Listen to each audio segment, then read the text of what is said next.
আলুর পরোটার সহজ সিম্পল রেসিপি।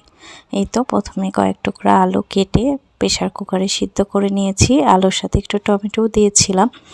তো আলুর পরোটা আজকে করব পেঁয়াজ শুকনো মরিচ দিয়ে মাখাই। তো অনেক নিরামিষও করা যায় পেঁয়াজ শুকনো মরিচ ছাড়া। এর মধ্যে একটু জিরার গুঁড়া দিয়েছি আর লবণ আর সরিষার তেল দিয়ে আলুটা মাখবো। আর আমি এইভাবেই সিম্পলভাবে আলুর পরোটা করি। তো শীত তো চলেই গেল, এবার তো আলুর পরোটা ওইভাবে করা হয়নি। আর শীতে তো আলু খাইতে ভালো লাগে, নতুন আলু। তো এই তো বরমশাই কিন্তু আমার হাতে হাতে কাজ করে দেয়, দেখছেন।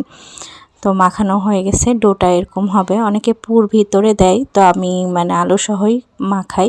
তো এটা রাত্রে মাখায় রাখছিলাম, পরের দিন করব তাই, কারণ সকালে উঠে এত ঝামেলা তো করা যাবে না।